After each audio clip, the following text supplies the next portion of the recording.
गुड़हल के पौधे में एक बहुत ही कॉमन प्रॉब्लम अभी देखने को मिल रही है और आप लोगों की क्वेरीज भी सबसे ज़्यादा इसी बात को लेकर है कि गुड़हल में कलियां बन रही हैं और सूख कर गिर जा रही हैं, कली पूरी खिलती भी नहीं है।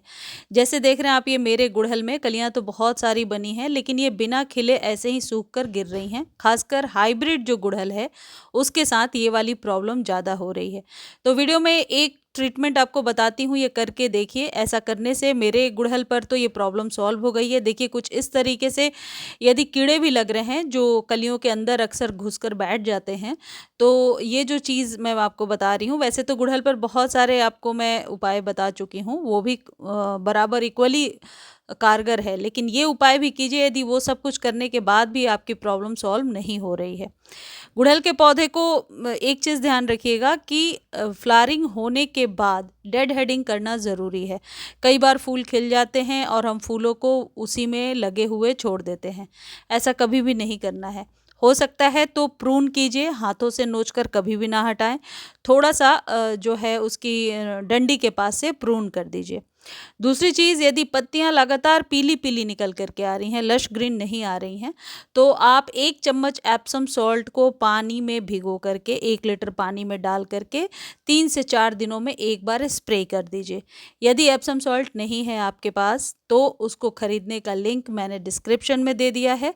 आपको जेन्युइन चीज़ मिल जाएगी। आप एक बार मंगा लेंगे तो साल 2 साल तक आराम से चलता जाता है। लेकिन क्लोरोफिल की क्रिया को तेज करने के लिए, पत्तियों को पीले होने से बचाने के लिए एप्सम सॉल्ट बहुत ही बढ़िया काम करता है।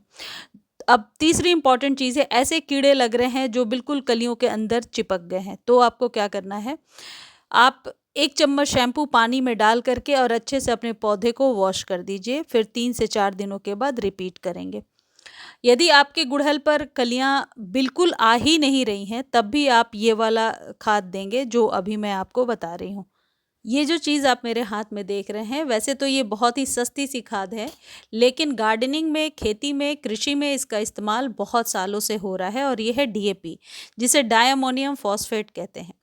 ये जो डीएपी है इसमें 18% नाइट्रोजन है, यानी कि पत्तियों को लश ग्रीन लेने में, ब्रांचेस को स्ट्रॉन्ग बनाने में हेल्प करेगा। 46% फॉस्फोरस होता है। और डीएपी जब हम पौधों में देते हैं, इससे पौधों की जड़ों का विकास बहुत ही तेजी से होता है। ग्रोथ, किसी भी पौधे की ग्रोथ तेज होती है। इसको एक गमले पर 8 से 10 दाने का हिसाब लगाना है। मैंने अपने 10 गमलों के लिए रेडी किया है। इसको देने का 2 तरीका हो सकता है। पहला तरीका यह है कि आप गर्मियों में यदि यूज़ कर रहे हैं तो पानी में इसे भिगोकर, यानी कि 3-4 घंटे तक पानी में भिगो करके रखेंगे और उसके बाद इसे यूज़ करेंगे। पहले थोड़े से पानी में भिगो लीजिए और जब आप यूज़ कर रहे हैं तो इसे 2 लीटर पानी में आप, या जितनी रिक्वायरमेंट है, जितने गमलों के लिए आपने रेडी किया है उतना नॉर्मल वाटर मिला करके और फिर यूज़ कीजिए। ये जो डीएपी है, इसके इस्तेमाल से आपके पौधे की स्टेम भी स्ट्रांग होगी और इसे महीने में एक बार ही इस्तेमाल करना है।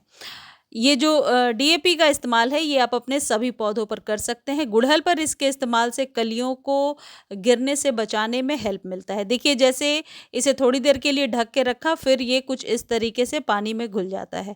अब इसे नॉर्मल वाटर में मिला करके और अपने पौधे में इस्तेमाल करेंगे। ये सुबह के टाइम में आप इस्तेमाल कर लें या इवनिंग के टाइम में, दोपहर के टाइम में इस्तेमाल नहीं करना है। और इसका स्प्रे आसानी से नहीं बन सकता है, क्योंकि ये फिर स्प्रे बॉटल ख़राब हो जाती है। 2-3 बार छानने के बाद भी इसके कण जो हैं वो पानी में रहते ही हैं। ये एक तरीका है। इसका दूसरा तरीका ये है कि ये जो दाने हैं ये सॉइल में डायरेक्टली दबा दीजिए। 2 से 3 दिन लगेंगे और ये मिट्टी में आसानी से घुल जाता है।